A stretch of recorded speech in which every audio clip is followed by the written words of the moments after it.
But before we get into our back handspring, because it is a very complicated and dangerous trick where you can hurt yourself very badly, it is also very easy to pull your back muscles. So we're going to go over some basic stretches that will help you protect your back and not hurt yourself, and also make this a much easier trick for you. Okay?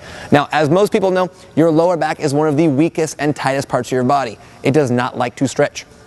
So we're going to go over some very basic stretches, and here we go.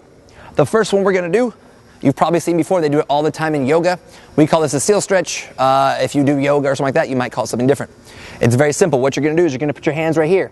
I like to turn my hands outwards because it makes it a little easier. You can turn them forwards. You can do pretty much whatever you want. We go here. I'm going to drop my hips to the ground, pushing them down. I'm going to lift my chin up, looking up, arching my back. I'm going to push down with my hands and try to push my shoulders down and touch my toes to the back of my head. Right here. Like that. All right. What you want to do is you want to try to do this one for about 10 to 15 seconds each, maybe 4 or 5 times a day. The next one we're going to do, and this is the perfect view for it, we're going to do what's called a Stinkbug stretch or a cat stretch. This is a perfect view because I'm going to stick my big stinky butt up in the air. So I put my hands forward. I want my hands close together. I do not want them to go out wide. I want them about shoulder width apart. I'm then going to drop my shoulder blades to the ground and stick my butt.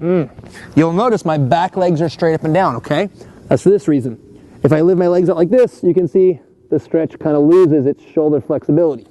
So I want right here where my shoulders are barely about to touch the ground, okay? One thing that you can do to increase upon this stretch is move your hands around. You can see I'm going to take one hand here, move it across onto this side, and it doubles the stretch on this side. I can move my hand back again, and over to this side, and I'll double up the stretch on this side, okay? This is very good for upper shoulder and back flexibility, okay? And in your back handspring, you're going to be snapping back.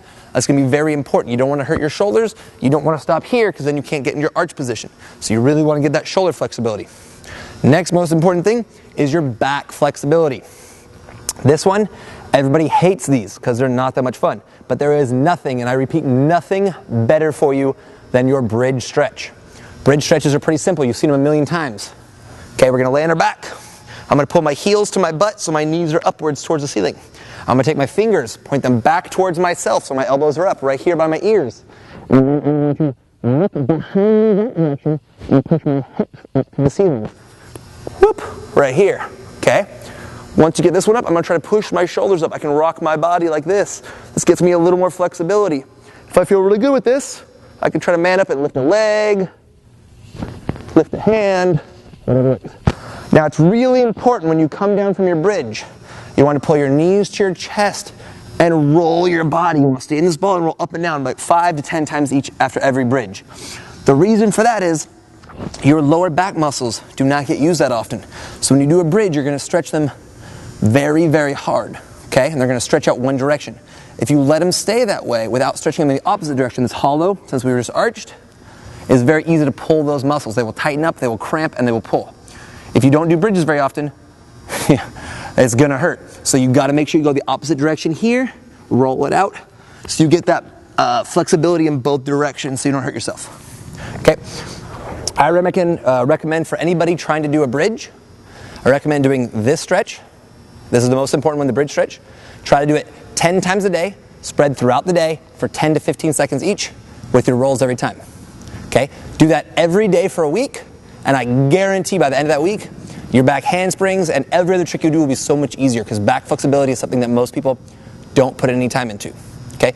Don't do it 10 times a day for 1 or 2 days. It will make no difference. Don't do it 2 or 3 times a day for the entire week. It'll make no difference. You got to do it all the time. Okay? 10 times a day, 10 seconds, 10 to 15 seconds each. Roll it afterwards for a whole week. Make a big difference. And that is how you stretch for back handsprings.